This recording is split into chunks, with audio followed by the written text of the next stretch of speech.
नमस्कार विद्यार्थी मित्रांनो, कोपरगाव तालुका एज्युकेशन सोसायटीचे के.बी. रोहमारे कला वाणिज्य व विज्ञान कनिष्ठ महाविद्यालय कोपरगाव आयोजित या ऑनलाईन लेक्चर सिरीजमध्ये मी प्राध्यापक जेजुरकर जी आहे आपलं सहर्ष स्वागत करतो. सहकार विषयाअंतर्गत यापूर्वी 11वीच्या अभ्यासक्रमामध्ये आपण सहकार ही संकल्पना समजावून घेण्याचा प्रयत्न केलेला होता. आपण आता 12वीच्या सहकार विषयाच्या माध्यमातून त्या पुढील जी काही प्रकरणं आहेत ते अभ्यासणार आहोत. सहकार ही संकल्पना समजावून घेत असताना 11वीच्या अभ्यासक्रमातील जी काही प्रकरणं होती त्याचा आपण सुरुवातीला थोडक्यात मागोवा घेणार आहोत. तो यासाठी की सहकार संकल्पना जी आहे ती आपल्याला समजलेली आहेच आहे, परंतु आपण कुठपर्यंत अभ्यास केलेला आहे आणि आपल्याला कुठपासनं पुढे अभ्यास आणखी या सहकार क्षेत्राचा करायचा आहे हे आपल्याला समजावं, या हेतूने आपण 11वीच्या अभ्यासक्रमातील जे काय महत्त्वाचे मुद्दे आहेत, महत्त्वाचे घटक आहेत, जी प्रकरणं आहेत ती समजावून घेण्याचा प्रयत्न या ठिकाणी करणार आहोत.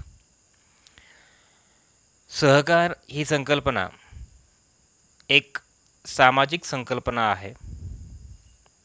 सामाजिक बांधिलकी, सामाजिक जबाबदारी आणि आर्थिक दुर्बल घटकांच्या हितावह स्थापन झालेला एक व्यवसाय संघटन प्रकार की ज्याला सहकार क्षेत्र, की या सहकार क्षेत्राच्या माध्यमातून आर्थिक दुर्बल घटकांच्या उन्नतीकरिता प्रयत्न केले गेले असं हे सहकार क्षेत्र, सहकार संकल्पना ही मानवी सहप्रवृत्ती म्हणून ओळखली जाणारी संकल्पना, मानवाच्या सहजीवनाशी निगडीत असलेली संकल्पना, मानवी विचार, मानवाने एकत्र यावं, व्यक्तींनी एकत्र यावं आणि एकत्रित येऊन त्या ठिकाणी स्वतःसोबत इतरांचाही विकास व्हावा, म्हणजेच एकामेका सहाय्य करू अवघे धरू सुपंथ या युक्तीप्रमाणे सहकार क्षेत्रामध्ये स्वतःबरोबर इतरांचा विकास व्हावा, इतरांची आर्थिक उन्नती व्हावी,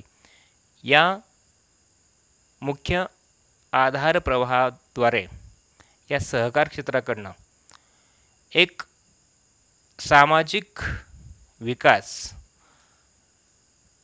आर्थिक दुर्बल घटकांचा विकास या हेतूने विशेष असं काम या सहकार क्षेत्राच्या माध्यमातून केलं गेल्याचं आपण अभ्यासलेलं आहे.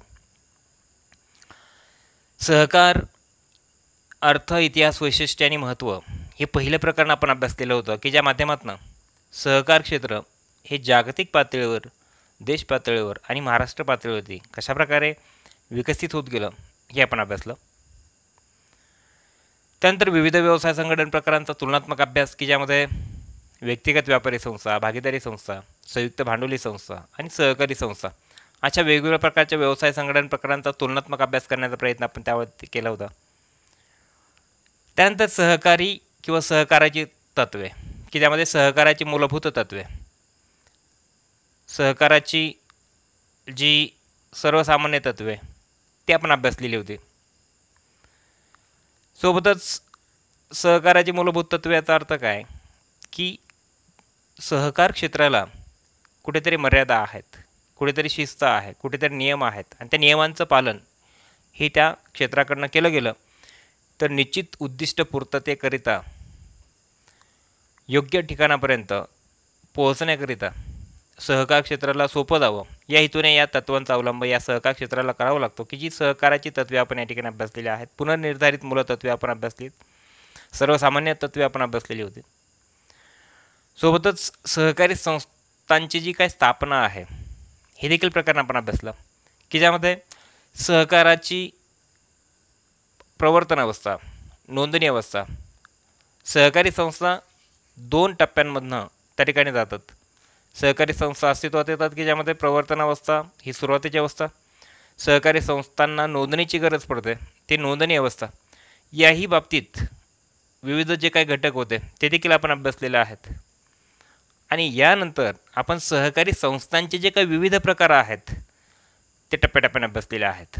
जसे की सहकारी संस्थांचे प्रकार जर आपण अभ्यासले की सेवा सहकारी संस्था असतील, सहकारी पतपुरवठा संस्था असतील, प्रक्रिया सहकारी संस्था असतील, या सर्व सहकारी संस्था आपण 11वीच्या अभ्यासक्रमामध्ये अभ्यासलेल्या होत्या. प्रक्रिया सहकारी संस्थांमध्ये सहकारी साखर कारखाने, सहकारी सूतगिरण्या ह्या कशा पद्धतीने अस्तित्वात आल्या आणि कशा प्रकारे सर्वसामान्यांना आपला उदरनिर्वाह करण्याचं साधन या कारखान्यांकडनं सूतगिरण्यांकडनं उपलब्ध करून दिलं गेलं सहकाराअंतर्गत, हे आपण अभ्यासलेलं आहे. सहकार क्षेत्र की ज्यामुळे आर्थिक दुर्बल घटकांचं एक सबलीकरण होण्यामध्ये विशेष असं वाटा आहे, विशेष असं त्या ठिकाणी हिस्सेदारी आहे. आणि म्हणूनसाठी सहकार क्षेत्र हे या देशाच्या आर्थिक उन्नतीकरिता एक महत्त्वाचं क्षेत्र म्हणून त्या ठिकाणी ओळखलं गेलेलं आहे. सहकाराच्या माध्यमातून सेवाभाव किंवा सेवा तत्वाला किंवा सेवेला अनन्यसाधारण असं महत्त्व प्राप्त करून देण्याचं काम या सहकारी संस्थांकडून केलं गेलेलं आहे. सहकारी विपणन संस्था, सहकारी गृहनिर्माण संस्था, सेवा सहकारी संस्था, सहकारी पतपुरवठा संस्था, प्रक्रिया सहकारी संस्था अशा अनेक प्रकारांनी या सहकारी संस्थांची भूमिका, त्यांची पार्श्वभूमी आपण अभ्यासलेली आहे.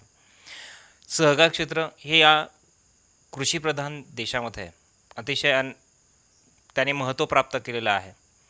विशेषतः आर्थिक दुर्बल घटकांच्या हितावह हे सहकार क्षेत्र अतिशय महत्त्वाचं मानलं गेलेलं आहे. देशाच्या आर्थिक विकासामध्ये सहकार क्षेत्राचा जो वाटा आहे तो देखील मोठ्या प्रमाणावरती आहे असं आपल्याला या ठिकाणी सांगता येईल. तर या सर्व पार्श्वभूमीच्या आधारे आपण सहकार ही संकल्पना समजावून घेतली. सहकारी क्षेत्रामध्ये यापुढील जे काही संकल्पना आहेत त्या आपल्याला 12वीच्या अभ्यासक्रमामध्ये समजावून घ्यायच्या आहेत. साधारणतः 12वीच्या अभ्यासक्रमामध्ये एकूण 10 प्रकरणं आपल्याला अभ्यासायची आहेत. 10 प्रकरणं अभ्यासत असताना त्यामध्ये पहिलं प्रकरण आपण अभ्यासणार आहोत सहकारी संस्थेचे संघटन.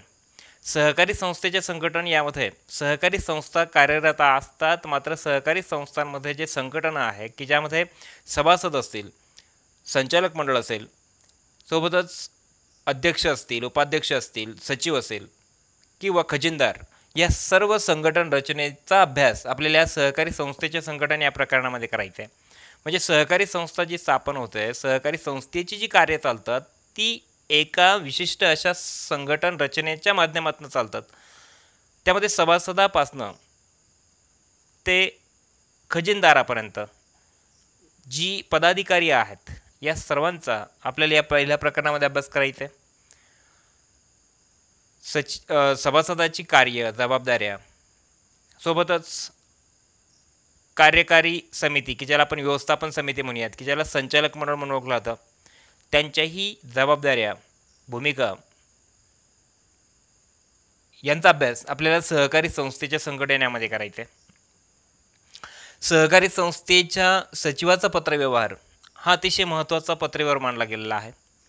कारण आताच्या मोबाईल, इंटरनेट किंवा डिजिटल माध्यमातून अजूनही पत्रव्यवहाराला महत्त्व आहे. पत्रव्यवहार की ज्यामध्ये सचिवाची भूमिका महत्त्वाची मानली गेली की प्रकरणाचं नावच आहे की सहकारी संस्थेच्या सचिवाचा पत्रव्यवहार. सचिव म्हणजे कोण? सेक्रेटरी. सचिवाचा पत्रव्यवहार हा प्रत्येक संस्थेमधील महत्त्वाचा घटक मानला गेलेला आहे. संस्थेच्या पत्रव्यवहारावरती संस्थेची जी आर्थिक उलाढाल आहे, जे आर्थिक व्यवहार आहे ते ठरत असतात, त्यांची दिशा ठरत असते. आणि म्हणूनसाठी सहकारी संस्थेचा जो पत्रव्यवहार आहे तो सचिवाच्या माध्यमातून होतो. म्हणून सचिवाची भूमिका ही सहकारी संस्थेमध्ये अतिशय महत्त्वाची मानली गेलेली आहे. एक जबाबदार प्रशासकीय अधिकारी म्हणून या सचिवाला सहकारी संस्थेमध्ये ओळखलं जातं. सभासद, संचालक मंडळ, विविध पदाधिकारी, आयुक्त, निबंधक यांच्याशी करावा लागणारा पत्रव्यवहार हा सचिवाच्या माध्यमातून होतो की ज्यामुळे सहकारी संस्थेच्या प्रवर्तन अवस्थेपासून सहकारी संस्था कार्यरत असताना देखील ज्या ज्या वेळेला पत्रव्यवहाराची गरज पडते इतरांशी संपर्क साधायची गरज पडते, इतरांची परवानगी, मार्गदर्शन या बाबींची आवश्यकता भासते, त्यावेळेला सचिवाकडनं पत्रव्यवहार हा सहकारी संस्थेच्या वतीने केला जातो. आणि म्हणूनसाठी प्रशासकीय अधिकारी म्हणून या सचिवाला सहकारी संस्थेमध्ये ओळखलं जातं. तिसरं प्रकरण आपल्याला अभ्यासायचं आहे की सहकारी संस्थांचा आयुक्त व निबंधक. सहकारी संस्थांचा आयुक्त व निबंधक याचा अर्थ की सहकारी संस्थांवरती नियंत्रण ठेवणारी, सहकारी संस्थांना नियमावली ठरवून देणारी आणि सहकारी संस्थांचं काम सुरळीतपणे चालावं याकरिता सहकारी संस्थांचा आयुक्त व निबंधक यांची भूमिका महत्त्वाची मानली गेली आहे. म्हणजे महाराष्ट्र राज्य जसं की राज्य पातळीवरती निबंधक, आयुक्त व निबंधक यांची भूमिका ही महत्त्वाची मानली गेलेली आहे. मग सहकारी संस्थेची नोंदणी असो, सहकारी संस्थेच्या बाबतीमध्ये कुठल्याही प्रकारच्या समस्या, कुठल्याही प्रकारची त्या ठिकाणी आर्थिक उलाढाल याही बाबतीमध्ये या आयुक्त व निबंधकाची भूमिका ही महत्त्वाची मानली गेली आहे. सर्वोच्च पदाधिकारी म्हणून या आयुक्त व निबंधकाला ओळखलं जातं. सहकारी संस्थांवरती नियंत्रण ठेवणारे हे पदाधिकारी म्हणून ओळखले जातात. सर्वोच्च पदाधिकारी म्हणून आयुक्त व निबंधकाला सहकारी संस्थेमध्ये महत्त्वाचं स्थान प्राप्त झालेलं आहे. चौथं प्रकरण आपल्याला अभ्यासायचं आहे महाराष्ट्र सहकारी संस्था कायदा 1960. महाराष्ट्रामध्ये ग्रामीण भागाचा विकास व्हावा, ग्रामीण कृषी क्षेत्राचा विकास व्हावा, कामगार, कारागीर, व्यावसायिक, छोटे शेतकरी यांना त्या ठिकाणी वेळोवेळी त्या ठिकाणी मार्गदर्शन मिळावं, त्यांना सहकारांतर्गत विविध फायदे, विविध त्या ठिकाणी योजनांचा लाभ मिळवून देता यावा याकरिता महाराष्ट्र सहकारी संस्था कायदा 1960 अंतर्गत अनेक प्रकारच्या सुखसोयी सुविधा उपलब्ध करून देण्याचं काम त्या ठिकाणी महाराष्ट्र सहकारी संस्था कायद्या अंतर्गत करण्यात आलेलं आहे.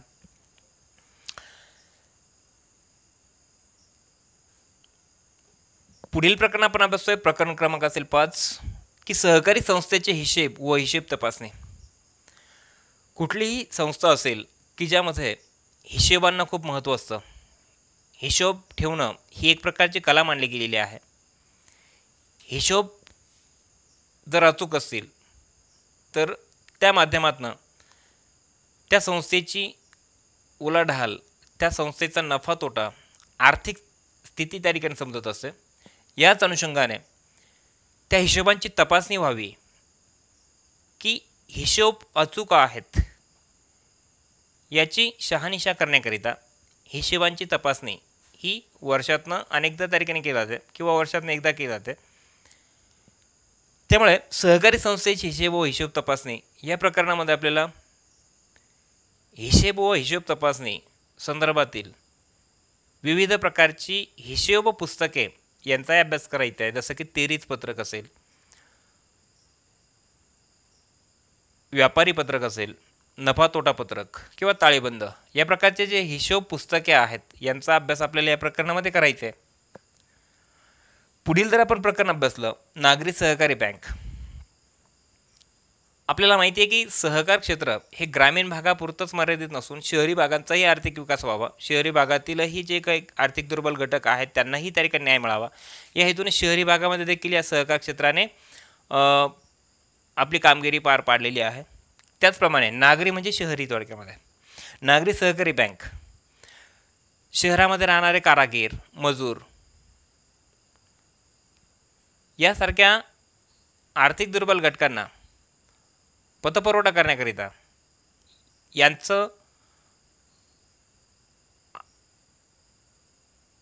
यांचा विकास व्हावा याकरिता नागरी सहकारी संस्था किंवा नागरी सहकारी बँक ही शहरी भागामध्ये स्थापन करण्यात आलेली आहे. त्या नागरी सहकारी बँकांचा अभ्यास आपल्याला प्रकरण नंबर 6 मध्ये करायचा आहे. प्रकरण असेल 7 जिल्हा मध्यवर्ती सहकारी बँक. जिल्हा मध्यवर्ती सहकारी बँकेची राज्य सहकारी बँक आणि प्राथमिक सहकारी पतपुरवठा संस्था यांची मध्यस्थ म्हणून काम करते. जिल्हा पातळीवरती काम करणारी मध्यवर्ती सहकारी बँक की ज्या माध्यमातून जिल्ह्याचा विकास व्हावा किंवा या जिल्हा मध्यवर्ती बँकेच्या माध्यमातून प्राथमिक सहकारी पतपुरवठा संस्थांना आर्थिक मदत किंवा पतपुरवठा करण्याचं काम या जिल्हा मध्यवर्ती सहकारी बँकाकडनं केलं होतं. हे आपल्याला या जिल्हा मध्यवर्ती सहकारी बँकेच्या माध्यमातून अभ्यासायचे, या प्रकरणाच्या माध्यमातून अभ्यासायचे. पुढील प्रकरणापासून अभ्यासलं की महाराष्ट्र राज्य सहकारी बँक. महाराष्ट्र राज्य सहकारी बँक ज्याला शिखर बँक म्हणून ओळखलं जातं, राज्यातील सर्वोच्च बँक की जी जिल्हा मध्यवर्ती सहकारी बँक आणि प्राथमिक सहकारी पतपुरवठा संस्था यांना पतपुरवठा करण्याचं काम करते. पूर्ण राज्यावरती नियंत्रण ठेवणं, राज्यातील ज्या सहकारी बँका किंवा राज्यातील ज्या काही सहकारी क्षेत्रातील ज्या काही घडामोडी आहेत त्यांच्यावरती नियंत्रण ठेवणारी बँक की जिला आपण महाराष्ट्र राज्य सहकारी बँक म्हणून ओळखतो, तिचाही आपल्याला प्रकरण 8 मध्ये आपण अभ्यास करणार आहोत. सहकार शिक्षण आणि प्रशिक्षण हे प्रकरण आपण अभ्यासतोय. या प्रकरणामध्ये देखील आपल्याला साधारणतः 1991 नंतरची जी काय झालेली प्रगती आहे, उदारीकरण, जागतिकीकरण, खाजगीकरण या ज्या काही संकल्पना अस्तित्वात आल्या, या प्रकारे जग हे वेगानं तरीकेने प्रगती करू लागलं, अर्थव्यवस्था विकसित होऊ लागली, देश देखील मोठ्या झपाट्याने विकसित होऊ लागले, की ज्यामुळे सहकार क्षेत्र कुठल्याही स्पर्धेमध्ये मागे राहू नये, सहकार क्षेत्राचाही या स्पर्धेमध्ये विकास व्हावा, या हेतूने या सहकार शिक्षण आणि प्रशिक्षणाची गरज तारिकेने भासू लागली. आणि त्यामुळे सहकार क्षेत्रानेही सहकाराची मूल्ये, सहकाराची तत्व, सहकाराची जी शिक्षण प्रणाली आहे ती देखील त्या ठिकाणी समाजाला अवगत व्हावी, या हेतूने सहकार शिक्षण आणि प्रशिक्षण या हेतूने सहकार क्षेत्राचा कशा प्रकारे या गतिमान अर्थव्यवस्थेमध्ये सहकार क्षेत्र देखील आपली जी काय अस्तित्व आहे ते कशा प्रकारे टिकवून ठेवू शकेल, या हेतूने सहकार शिक्षण आणि प्रशिक्षण या प्रकरणामध्ये आपल्याला सहकार क्षेत्राची जी भूमिका आहे ती अभ्यासायची आहे. आणि सर्वात शेवटचं जर आपण प्रकरण अभ्यासणार आहोत की ज्यामध्ये सहकार क्षेत्रापुढील आव्हाने.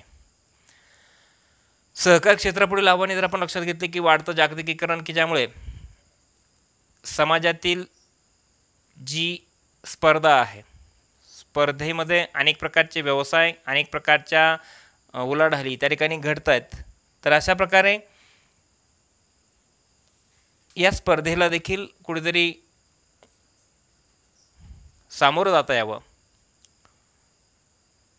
विकास होतोय, झपाट्याने विकास होतोय, मात्र या झपाट्याने होणाऱ्या विकासामध्ये देखील सहकार क्षेत्र मागे राहू नये याकरिता सहकार क्षेत्रापुढे देखील अनेक प्रकारची आव्हानं त्या ठिकाणी उभे आहेत. ही कुठल्या प्रकारची आव्हानं आहेत ती आपण या प्रकरण 10 मध्ये अभ्यासणार आहोत. तर अशा एकंदरीत 10 प्रकरणांचा अभ्यास आपल्याला या सहकार विषयामध्ये करायचा आहे 12वीच्या अभ्यासक्रमामध्ये. आपण 11वीच्या अभ्यासक्रमामध्ये सहकाराची पार्श्वभूमी समजून घेतली, सहकाराच्या ज्या पायाभूत संकल्पना होत्या त्या अभ्यासल्या. मात्र आपल्याला या 12वीच्या अभ्यासक्रमामध्ये जी संघटन रचना आहे किंवा सचिवांचा पत्रव्यवहार आहे, आयुक्त, निबंधक, सहकार महाराष्ट्र राज्य सहकारी कायदा 1960, हिशेब तपासनीस, नागरी सहकारी बँका, जिल्हा मध्यवर्ती सहकारी बँक, महाराष्ट्र राज्य सहकारी बँक, सहकार शिक्षण आणि प्रशिक्षण आणि सहकार क्षेत्रातील आव्हाने किंवा सहकार क्षेत्रापुढील आव्हाने या वेगवेगळ्या मुद्द्यांच्या आधारे आपल्याला ही सहकार हा जो विषय आहे हा 12वीच्या अभ्यासक्रमामध्ये सविस्तर अशा पद्धतीने समजावून घ्यायचा आहे. अपेक्षा आहे की आपण सर्वजण या पद्धतीने तुमच्या वहीमध्ये या प्रकारचा अभ्यासक्रम लिहून घेणार आहात.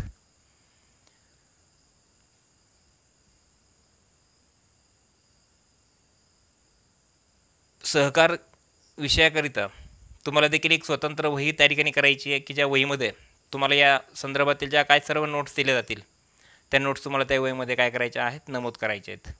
आता ज्या विद्यार्थ्यांनी सहकार विषय निवडलेला आहे अशा सर्व विद्यार्थ्यांना माझी विनंती असेल की या सर्व प्रकरणांचा आपल्या वहीमध्ये त्या ठिकाणी समावेश करावा. क्षेत्रातील किंवा सहकारी संस्थांशी निगडीत ह्या ज्या विविध संकल्पना आहेत ह्या आपण टप्प्याटप्प्याने अभ्यासणार आहोत की ज्यामुळे सहकारविषयी आपल्याला अधिक चांगल्या पद्धतीने समजण्यास त्या ठिकाणी मदत होईल. व्हिडिओ शेवटपर्यंत बघितल्याबद्दल धन्यवाद.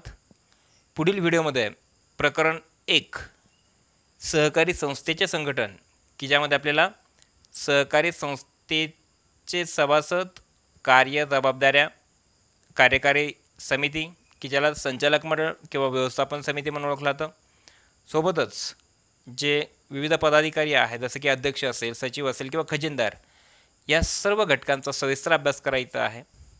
तोपर्यंत धन्यवाद.